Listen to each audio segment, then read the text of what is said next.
Good morning, colleagues. I would remind everyone that we are not in camera, even though we're debating. Well, we're not in camera. That's all I have to say about that. So we left off on Thursday in the middle of debating Mr. Deltel's motion on wind tidal energy, I believe it was, and we had on the list when we broke, we had Mr. Cram, Mr. Van Koeverden, Mr. Backrack, and so we'll start with Mr. Cram. Okay, thank you very much, Mr. Chair. I would actually like to begin by moving an amendment to my colleague's motion, and the amendment is as follows. Or okay, let's take it from the top. That the committee express its disappointment with the regulatory environment created by this government that has led to, and I would like to add, sustainable marine energy to withdraw a tidal energy project that would have generated clean electricity from the Bay of Fundy.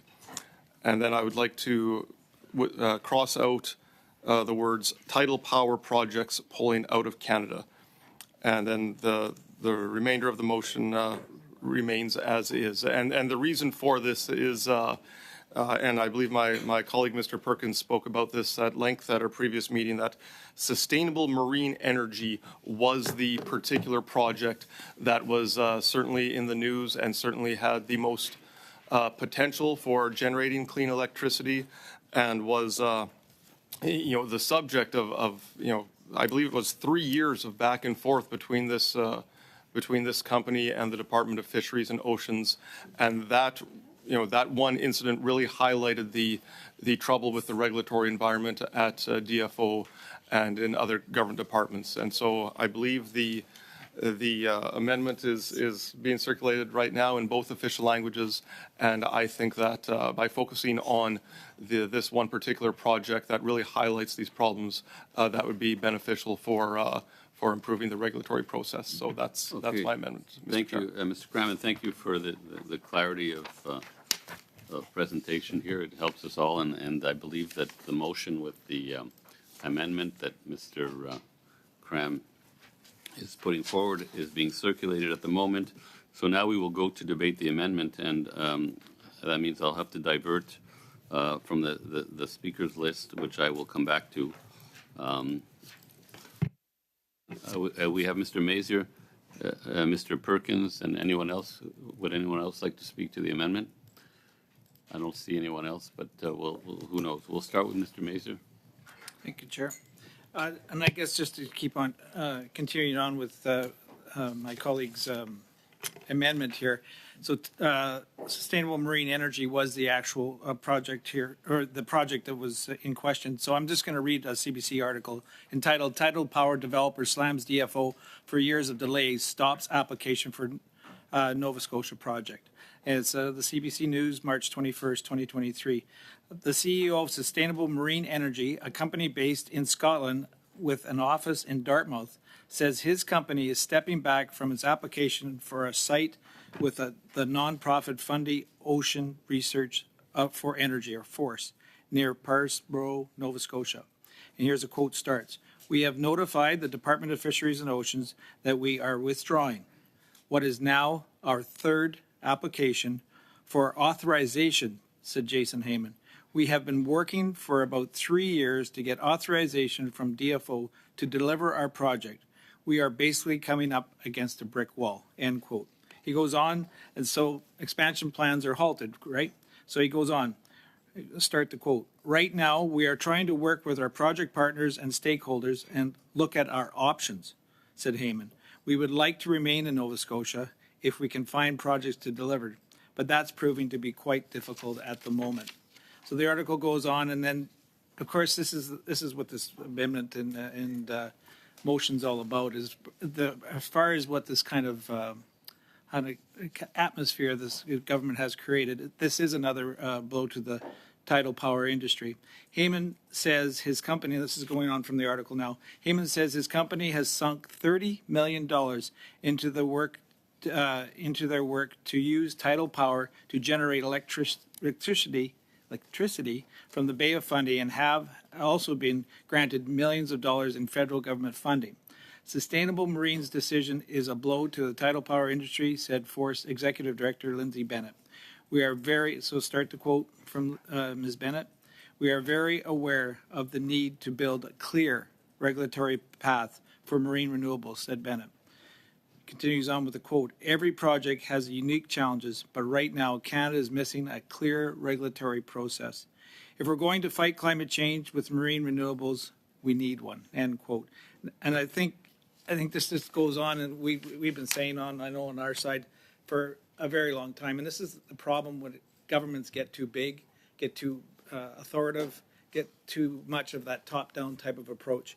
Like the industry does need, they're basically begging for a clear path and some clear vision of how we're going to continue on with renewable power in our country.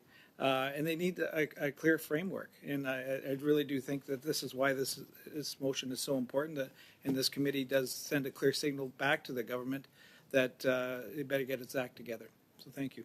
Merci, Monsieur Messier. Monsieur Point of Perkins. order, Mr. Speaker. Pardon me? If I may? Point of order? A point of order? Yeah. And my apologies for cutting off Mr. Mazer right at the end there. I wonder if, for the benefit of those of us on Zoom, we could have an emailed version of the motion being debated, or rather the amendment being debated. I believe it's No, we're working on it right now. it's on the cusp of being distributed. It's in the mail. It's in the mail, I'll as they await say. it. Thank you It's very in much. the email. It's coming. It's in the pipeline, as they say. Mr. Perkins. Well, I'm glad it's in the mail and not in the wind. So thank you, and thank you, MP Cram, for the refinement, I think, to the motion on this specific project. And why it's important is over the last few decades, there have been numerous companies involved in, including a large one where Nova Scotia Power had a partnership for various technologies to try and find a way to harness the power of the Bay of Fundy. In particular, I think the Nova Scotia Power had invested over $100 million in trying to get theirs, and generally they, as I said in the last meeting, these are large turbines, some of them, just to give you some scale, almost 5 stories high, that were sunk into the bottom of the Bay of Fundy. The Bay, of course, which has the highest tides in the world, 160 billion tons of seawater goes in and out of that bay every day, which is why it's such a powerful force. And the difference with this company is they did not place their turbine on the bottom. It was a different sort of boat with turbines, ship with turbines attached that was at the surface of the water. And it actually was able to produce a significant amount of power and to actually survive the power of the Bay of Fundy, which the other projects were not. They got some of them destroyed in as quick as 48 hours, whereas this one continued to operate. It continued to generate electricity that was connected in by a cable into Nova Scotia Power. And because it was private sector generated energy, Nova Scotia Power was actually paying the company for the power they had generated for their capital investment. Now, it had had 4 approvals so far up to that date from DFO to continue this project to make it happen. And an enormous amount of research had been provided to DFO over the 3 years of this on the plan and precautions and the impact on the fishery, which of course we all care about. The Bay of Fundy is an important fishery area, not only primarily at the floor for crustaceans, lobster as we know it. It's the most profitable element of what is fished in the Bay of Fundy. There are some open net pen farms on the Bay of Fundy as well, but the primary seafood that is harvested commercially in the Bay of Fundy is lobster on both the New Brunswick and Nova Scotia side. And so obviously something floating on the top isn't impacting the primary food source on the bottom, primary commercial fishery on the bottom. That was a problem for those other ones that were being sunk, but this one did not. And so it was confusing for the company that had managed to have such success, that after 4 permits from the Department of Fisheries and Oceans, they decided not to issue a 5th permit to take it on to the next level of operation. And the company has said that a large amount of data, a large amount of information have been provided to DFO. And when DFO refused to issue the next permit, they were unwilling to explain why. They were unwilling to share what it was they were looking for in impact on the ocean and the fishery that hadn't been provided in many scientific studies in the 3 years before and the one leading up to the permit that allowed this to happen. In fact, it was so upsetting and baffling that the Premier Nova Scotia, who generally doesn't intervene on fisheries issues, since fisheries issues are a federal responsibility, said in an interview with CTV that he wanted to highlight sort of what he saw as the hypocrisy, which is why I think this motion has to express specifically the failure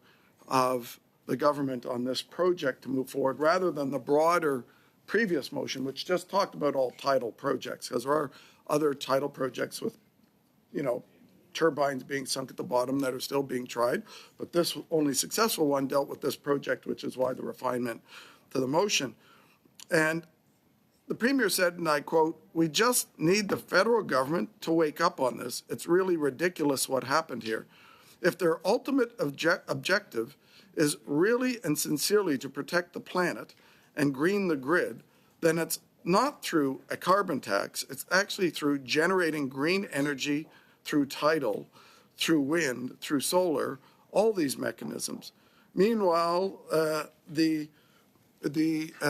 leader of the opposition, who is a Liberal, also criticized the decision to not proceed with this green project. And so, while on the one hand, we have a bill that's actually being debated in Parliament tomorrow called C-49, which gives some existing federal agencies the ability to determine where wind power and offshore energy power goes. It's amending the Atlantic Accord, which sets out the terms of the Nova Scotia Offshore Petroleum Board's mandate, and that in Newfoundland and Labrador as well, and gives them not only a revised new process, but gives them the additional responsibility to now approve ocean energy projects. So after the blowback from the company and from Nova Scotians and from the Premier, the response of this government, the previous Minister of Fisheries, Minister Murray, was that we should convene a committee. It seems to be a habit of the Liberals that when faced with a problem, let's convene a committee. Let's not actually look at understanding why DFO, the minister herself, refused the permit. Let's have a committee look at this and find out what happened. Well, it's pretty obvious what happened. DFO was inconsistent in issuing its 5th permit to make sure clean energy goes through. But why do we need a committee of DFO officials to figure out why DFO officials said no? Why don't the DFO officials just tell everybody why they said no, rather than convening another committee to have an internal discussion to figure out how they messed this up? Maybe it's one department's not talking to the other. Maybe the Minister of Fisheries wasn't talking to the Minister of the Environment, who wants to see green projects, and the DFO, which doesn't. But it doesn't seem like the government can get its act straight, and it's why we need to express the disappointment of this committee about this specific project by Sustainable Marine Energy. In that same article from CTV, just to make sure we're citing the sources, besides the Premier saying shame on the federal government, the company itself said, "We have given them so much information about our system and lack of effects on marine life, as well as pointing them in the direction of other experts who could maybe help." Yet DFO didn't turn to any of those other experts before saying no. So what was the effect of all of this? The effect of all of this is that the only the only functioning tidal power, private sector finance, technology not taxes solution to generating green energy in Nova Scotia, was shut down by DFO, and the company itself had to remove the equipment from the ocean, had to disassemble it all. It's proprietary technology. It's ultimately owned by a Scottish company that did it. They then took the Canadian subsidiary, and guess what happened? I know you're anxious to know what happened to that company. That company's declared bankruptcy as a result of the intervention of DFO, and we've lost an amazing technology, not financed by taxpayers, financed by private sector capital to generate new technology and new ways to produce green energy from our oceans. Yet DFO, who, remember, the name of DFO is the Department of Fisheries and Oceans, decided that apparently generating green energy out of the ocean was not something they wanted to see happen. I'm not sure what else besides the commercial fishery they want to see what happens, but it's just incredible, and it's still mind-boggling to this day that the government would be saying, on the one hand, we need to utilize green energy projects in the ocean in C49, and some provocative statements by Atlantic Liberal colleagues who, I guess, forgot that they were part of turning down a green energy project that was functioning. Mr. Perkins, So I'm speaking to the reason. Just a reminder that we're speaking to the amendment. Right, and I'm speaking to that part which is dealing with the Sustainable Marine Energy Project itself, which was turned down by the Government of Canada. No, it sounds like you're speaking to the larger motion, but anyway, if you continue if you must, but otherwise, Mr. Deltel is also on the list. Appreciate that, Mr. Chair. So the issue, I think, that as a responsible environment committee, this committee would be concerned with the fact that a functioning project, a working project, the first ever by Sustainable Marine Energy in the tidal power space in the Bay of Fundy, was stopped by the Government of Canada, and that this committee would express specifically about that project, not just general tidal project, that's another issue, but an important one, that they would express their disappointment in the committee, or in the government not approving the first technology breakthrough in this space in tidal power. So with that, Mr. Chair, I will conclude my remarks for now and hope that our colleagues around the table would recognize the error of the ways of the government on this particular project and support our motion and the amendment to the motion. Merci, Monsieur Perkins. Monsieur Deltel, la parole est à vous. Merci. Thank you very much, Mr. Deltel. Thank you very much. The amendment that you've put forward, Mr. Cram, very well explains the problem that we're faced with. And as my colleague, Mr. Perkins, explained, who is from the area where this is an important problem, that shows that unfortunately the government has put a brake to an extraordinarily important project, and that is a Canadian project that unfortunately the government has put a stop to. I'd like to recall that we want to reduce pollution, and we have to deal with the dangers and the real problems created by climate change, which we're all aware of. And that's why we have to have approaches that are more practical, and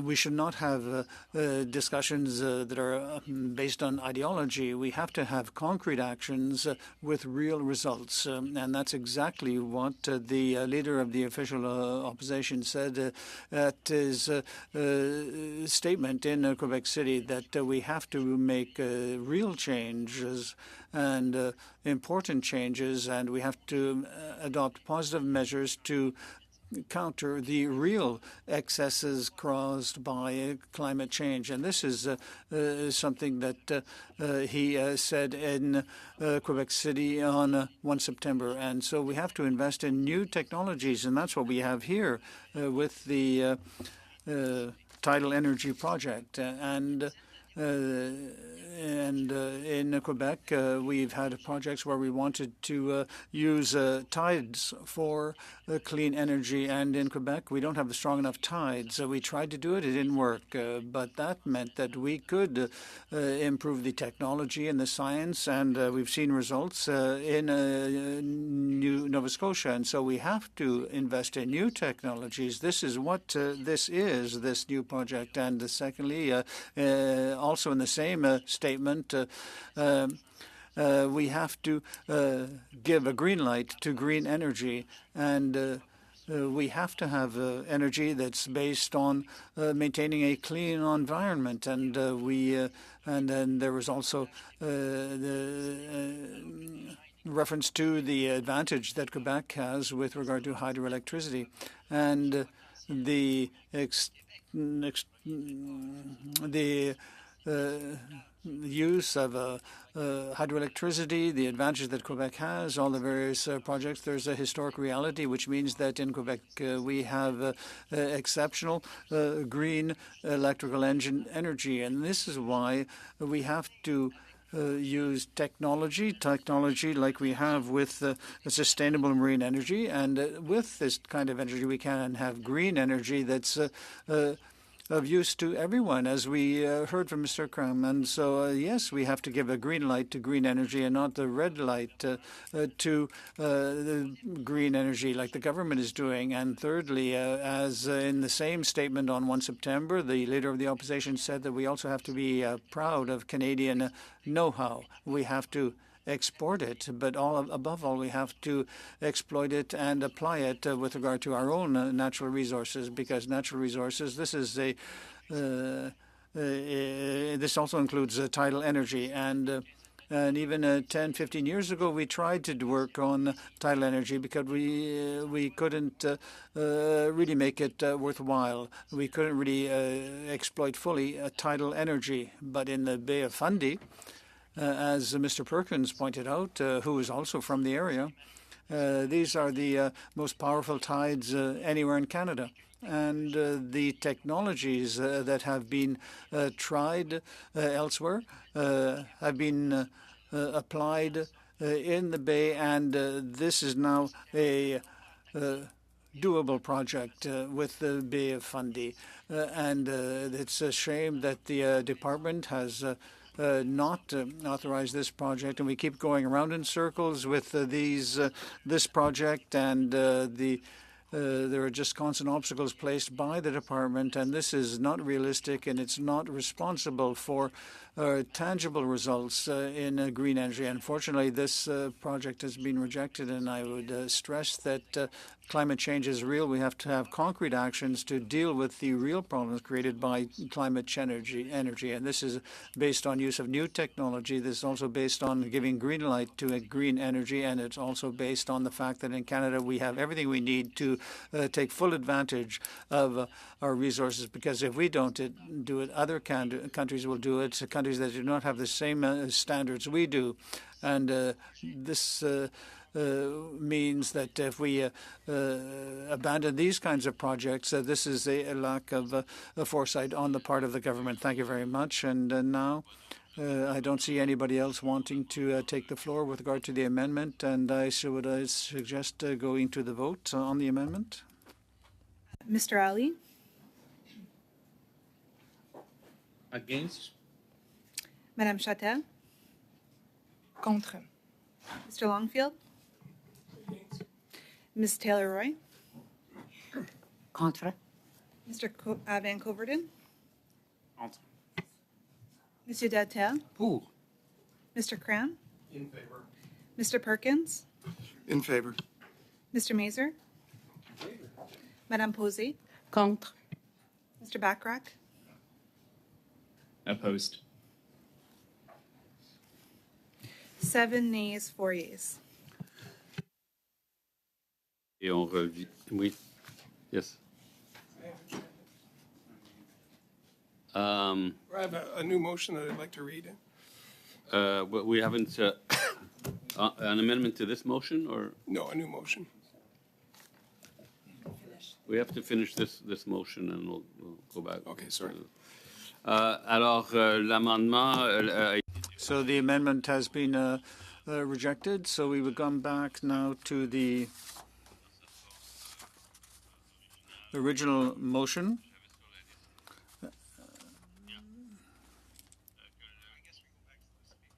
Donc, nous revenons. yeah. Alors, I have no. Might as well, so Okay. we're all on the same Que page. le what we're comité talking about. exprime sa déception à l'égard de l'environnement. The committee expresses its disappointment with the regulatory environment created by this government that has led to tidal power projects.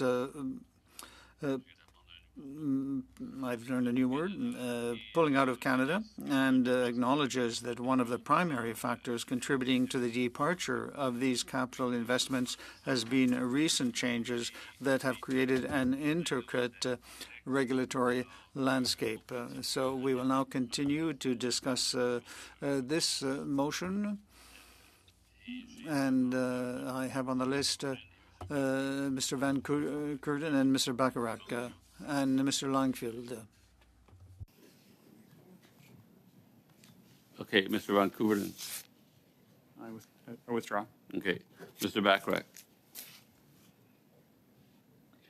Thank you, Mr. Chair. I put myself on the speaker's list quite a while back in expectation that I would have something to say. So I'll just offer a few reflections on where we're at. First of all, I share many of the views that Mr. Perkins has expressed, particularly around the need for renewable energy generation, the need for a regulatory environment that supports renewable energy generation. And although I'm not familiar with the specifics of this particular project that he's highlighted, or the regulatory process that led up to the withdrawal of the project, I would, in general, share his disappointment that we see an investment that seemed quite promising leaving the province of Nova Scotia and taking the potential of renewable energy with it. The challenge that I have is not knowing on what basis DFO revoked or chose not to grant the permit. It makes it difficult to express in such strong terms that the government's regulatory environment was to blame. And so I suppose there may be other routes for the committee to take that would allow us to gain more insights into what DFO's concerns were. And so if there was an initiative from the committee to look further into this, I do think that would be something I could support. But as it is, I don't have enough information about the specifics of the regulatory decision to express such strong disappointment as this motion does. Okay, thank you, Mr. Bacharach. I have Mr. Longfield and Mr. Mazier. Great, thanks, Chair, and thanks to Mr. Bacharach. I think there's a way of doing this where we can reach the objective of having the discussion on tidal power projects, but do it in a more formal way. And therefore, I've got an amendment that maybe I could ask the clerk if she could circulate in both official languages. And that would be that we have 3 meetings to look into this and invite some people to discuss where the roadblocks are and how we can move forward on behalf of these types of projects. So my amendment, it is disappointing for sure that we haven't landed where we need to land, and maybe this committee can help us to get to that place. My amendment would read that the committee, and then strike out express their disappointment with the government, which has led to, and have that the committee undertake a 3-meeting study on tidal power projects, strike out pulling out of, in Atlantic Canada, pursuant to Standing Order 1082, that the committee examine and then strike out and acknowledges that one of, that the committee examine the primary factors, again, strike out contributing to the departure of, in decisions relating to these capital investments, and then strike out has been recent changes that have created an intricate, we could say, primary factors, including the regulatory landscape, that the committee invite relevant federal officials, tidal power industry representatives, fisheries representatives, Indigenous representatives, and provincial government representatives, and that pursuant to Standing Order 109, that the government table a comprehensive response to the report. So that way we would do more than just throw blame around, but actually get to the root of the discussion of how can we improve the regulatory landscape, how can we make sure that the industry lands in the right place to get projects like these built. I think that was a mouthful, so we're gonna try to get something, we're gonna try and get something in writing and distribute that to everybody. So I'm gonna break for a few minutes.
Colleagues, we're going to start again. We have, you should have received the motion.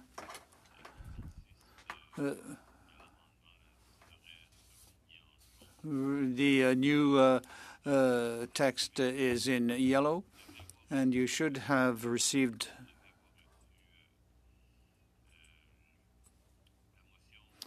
the motion as amended if we were to adopt it. And so I'm going to read Mr. Longfield's amendment that the committee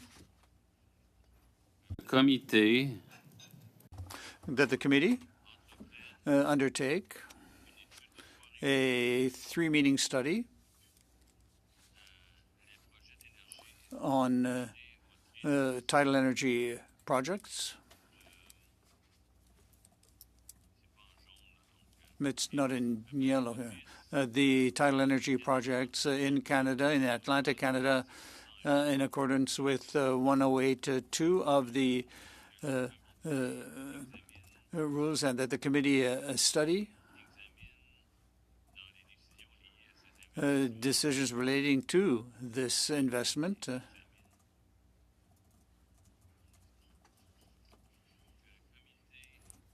That the committee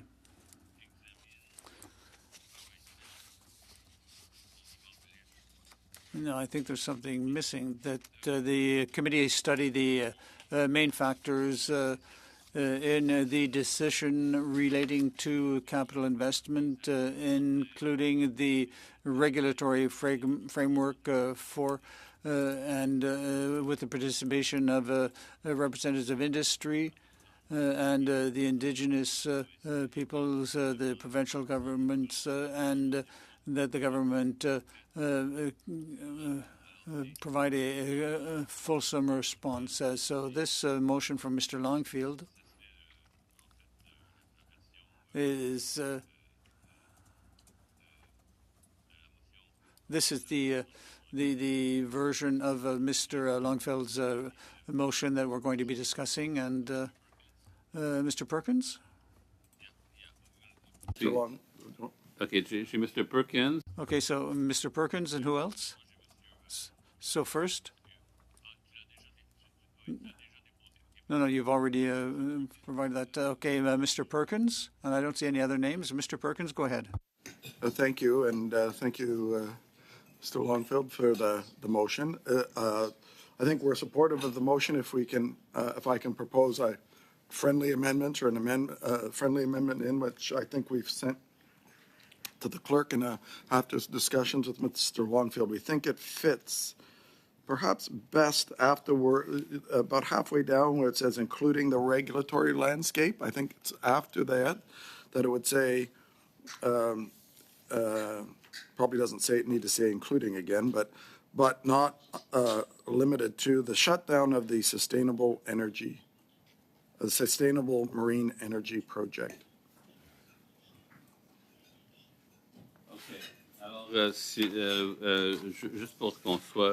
Just so that we can be sure what we're discussing. After including the regulatory framework,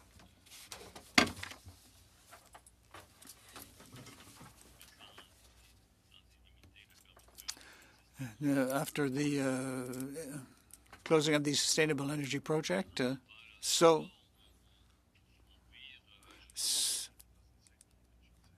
it doesn't say marine energy. Okay, alors. So here it should say sustainable marine energy. To whichever way you'd like to go. But not limited, including but not limited to. Right. Y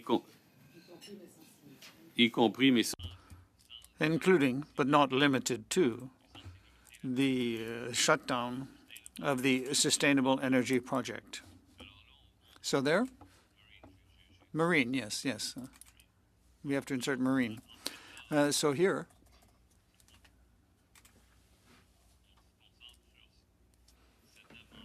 So this is an amendment to Mr. Longfield's amendment. Anyone want to speak? Mr. Van Couverton? My concern with an amendment like that and the original motion is that it kind of presumes to know why. And we don't know exactly why, and we would like to know exactly why. We would all like to see more renewable projects, more renewable energy projects. No, but I don't think that a proper motion should presume that it's due to some factor, any one factor, before we actually investigate. We can listen to one group or another group, but it shouldn't be in the motion because the motion should be accepted by all members. We should work on it together, and we should identify the reasons for it. So I want to look into this. I'm eager to know more, but I don't think that the preface of a motion should include a conclusion. Okay, so basically, we're speaking now to this amendment, which reads, including but not limited to the shutdown of the sustainable energy project, and you spoke against that sub-amendment. So we go to Mr. Mazier. I think it will just bring everybody back to when I opened up the meeting here and I read right from CBC article, this is the reason why they backed out. And I can reread it into Hansard if you want, but it is very particular that we need that language in there because we want to find out why they backed out. They had by far had the most experience in this field. I think it'd be very good for us all as parliamentarians to really understand why this project, it was millions and millions of dollars put into it by private industry, and now they're gone. And I think it would be utmost importance that we do name them in this amendment, and I would support, and please ask the other members of this committee to please support this. Okay, I've got Mr. Perkins, then Mr. Longfield. I appreciate what Mr. Van Couverton said. I don't think this calls for any conclusion about why the project was canceled. It is a fact the project was canceled. Good. Well, after Mr. So while it is, DFO wouldn't renew the permit, so the project was disassembled. So the project is over. That particular project is over. It was withdrawn. Well, because there was no way to continue to keep it in the ocean without a DFO permit. So, that's a fact. Without the monitoring they demanded. Well, that's drawing a conclusion. Well, first of all, we're not having a back and forth here. Yeah, sorry. Yeah. This motion doesn't say why it was rejected. It just says that it was rejected. That's a fact. That part of the discovery is to the issue as to why the DFO rejected issuing the secondary permit that was or the permit that was required to keep the project going. That's a fact that DFO wouldn't issue the permit. Okay, I've got Mr. Longfield, Mr. Van Couverton, Mr. Deltel, Mr. Bachrach. I think that the way the motion is written and then amended is opening up the discussion to see what the situation is and how we might improve in the future. I don't think there's a conclusion there other than we don't have a project, which is a fact. I think us having a discussion in the Environment Committee is a good place to have it. I mean, it does relate to Fisheries and Oceans, which might have also looked at this. It could also be Natural Resources Canada, but I think because we are trying to get alternate energy projects in Canada successful, I think it's a good thing for our committee to look at reasons why a project isn't successful. And it might be legitimate reasons, but I think we would know that once we've had a study to see whether there's anything that we could be doing better or differently. We might come to the conclusion that no, everything is done properly and that the reasons that this project was canceled follows a proper course of governance. But I think it's very good for us to look at it as a committee. It's 3 meetings. It does take away from other time, but I think because it is in the media and because people are discussing it, it would be good for us to get some facts on the table. Okay, before we continue, the interpreters have asked me to mention that members should not play with their earpiece close to the mic. I'm not quite sure what that means, but pardon? What's that? Non. Alors, c'est à la demande des interprètes. J'ai M. Van Couverton. That was a request from the interpreters, Mr. Van Coverden, and then others. Thank you, Mr. Chair. It's not my intention to belabor this issue at all. I'm new to this committee and I'm new to this issue. And when I looked it up and read a little bit about it, it was apparent to me that the project was withdrawn and there was a lot of factors involved. But suggesting that it is canceled is not telling the whole story. So, or canceled by DFO is not telling the whole story. So I just would like that to be on the record. Like everybody else who's new on this committee, I'm catching up and learning about the issue and the project, but I don't think it's accurate to state that that this project was canceled by DFO.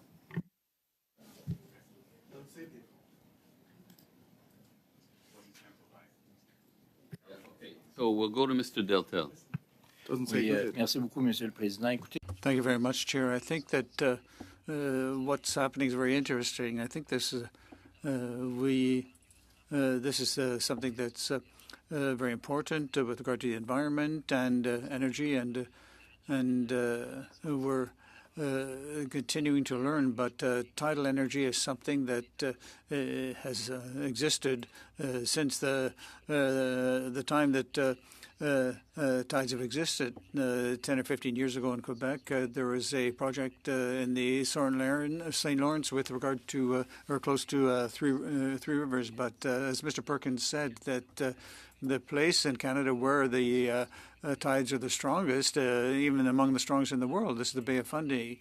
And there is a real project for a new energy source with a great deal of potential. And it's really needed in Nova Scotia. I mean, where there are constraints, geographic constraints, and others, there aren't really any hydroelectric dams, and there's a real need to find new energy sources. And unfortunately, this promising project has now come to an end. And I think this is, as Mr. Mézières said earlier, that on 21 March last, as the CBC reported, the sustainable marine energy, and I'll quote the article, stepping back from his application for a site with non-profit funding Ocean Research Center for Energy near Parrsboro, Nova Scotia.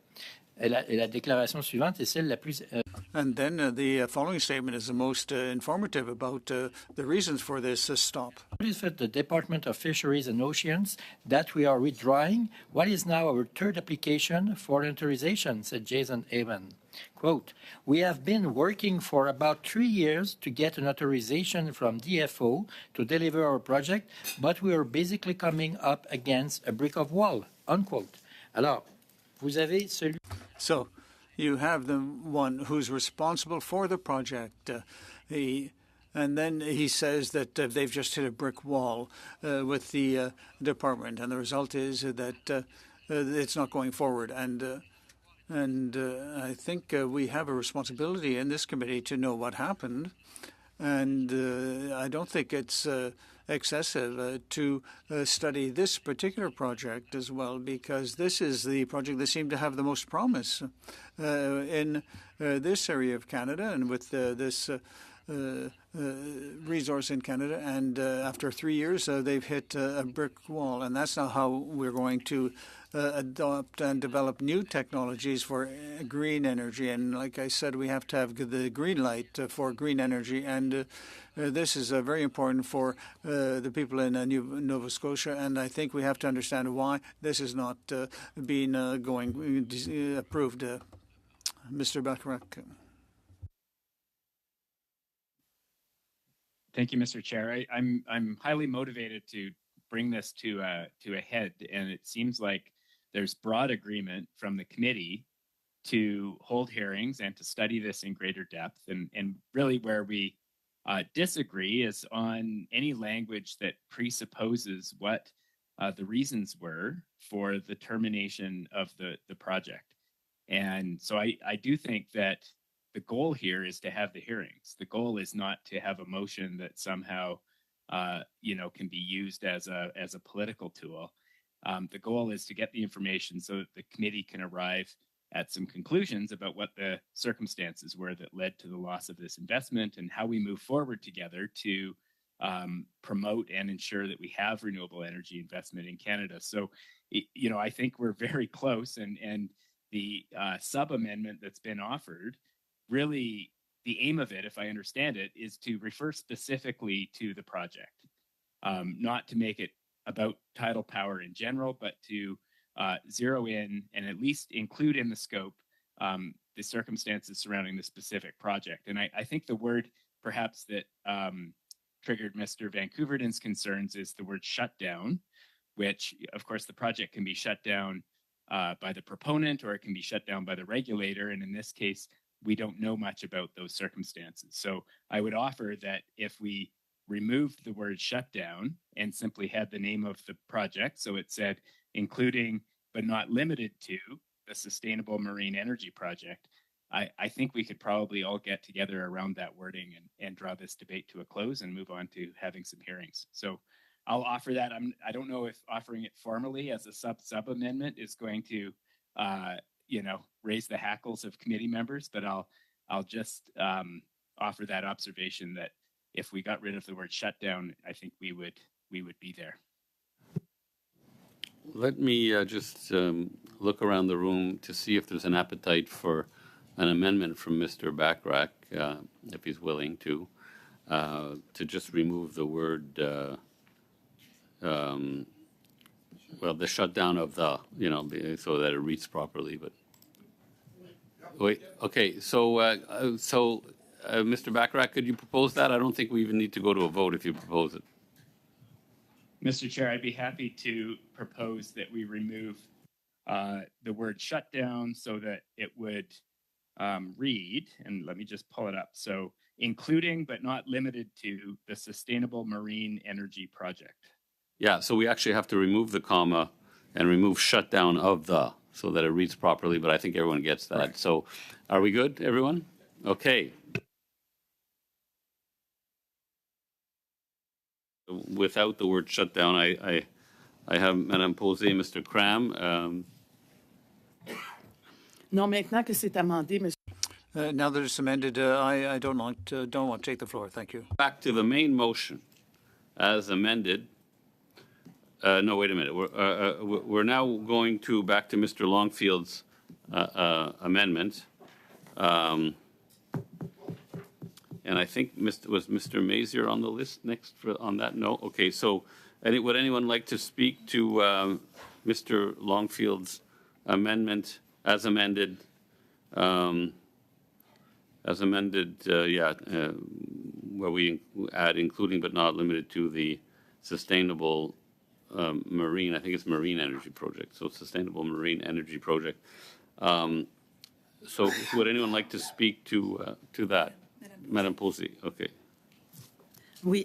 Yes, just to say that I think this is a very good motion from Mr. Longfield, and I would vote in favor. But the only thing that I'm wondering about is I have the impression that we're going in all directions at once. We've had meetings with regard to what's happening, what was happening in Alberta, and we have the motion on water. I think that we should be a little more structured, and I think that the committee could perhaps develop a calendar, and we're having 3 meetings here, and 3 there.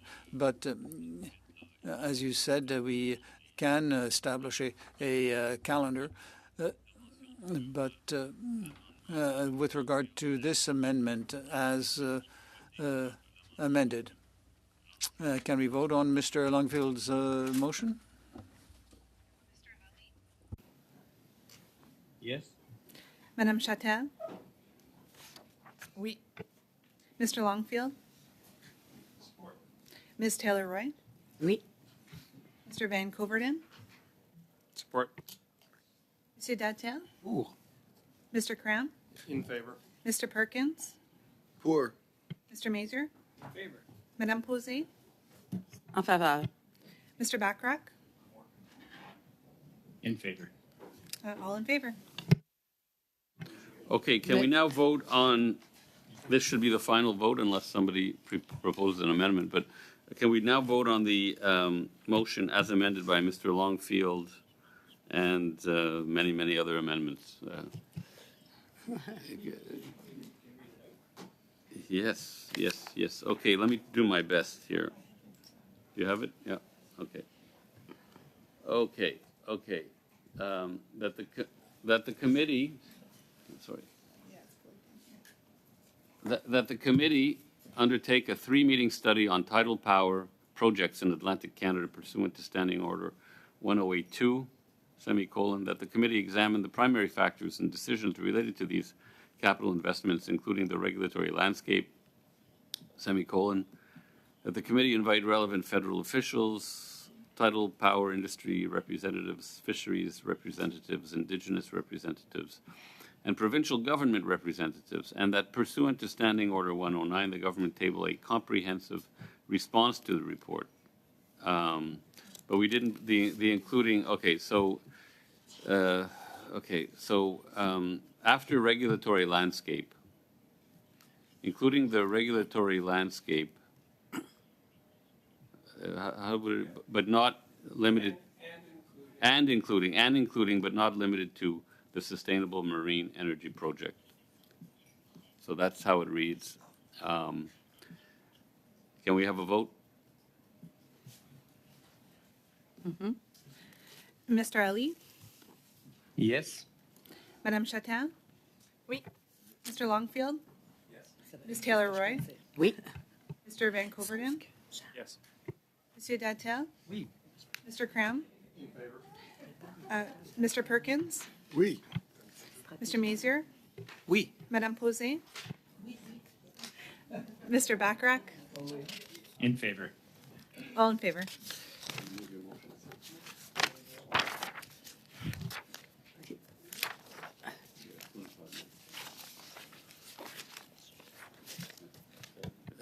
Thank you, colleagues. Mr. Longfield, Okay, we're not in camera. we're not on camera. Okay. I would like to get us to the end of the clean tech study sometime very soon. We are on version 2, and I know we've got some new members around the table, so I don't want to take too much committee time because I would like to get to that, and maybe we can go back in camera to finish that. But I would like to move that I've circulated a motion for us to do travel to the Curl project as well as Fort Chipewyan, so that we can instruct the clerk to get a cost in front of us that we can propose before the November 10th deadline. So I've circulated that motion through the clerk, and wonder if we could have that motion on the floor and hopefully get to a vote on that soon. Okay, would you like to read the motion? I'm looking for it. I have it. I can read it for you if you'd. Please, that would yeah. be great.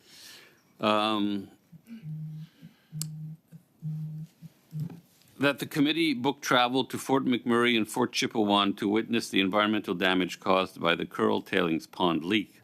That the committee and its analysts can use the evidence gathered on this expedition to be part of the study on freshwater and any future study on the tailings ponds leaks. I move that the clerk of the committee be empowered to draft the travel budget and present it to committee, and that the committee review this travel budget no later than October 18th. Anyone?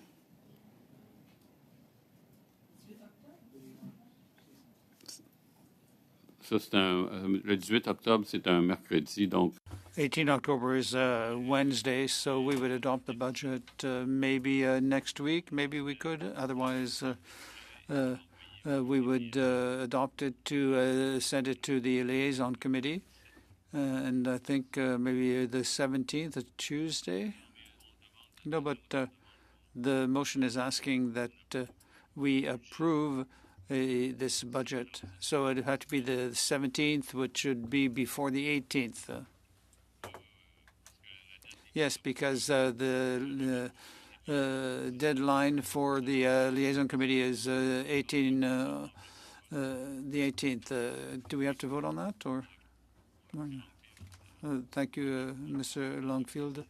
motion adopted. This will help us a great deal in our work. So we would like now to go in camera to a technical point. I think it takes about 15 minutes. I think it's 22. Can we adjourn now and start up again in camera on Wednesday to discuss the report relating to clean technology? Sorry, Thursday. Thank you very much, Madame Posé. So the meeting.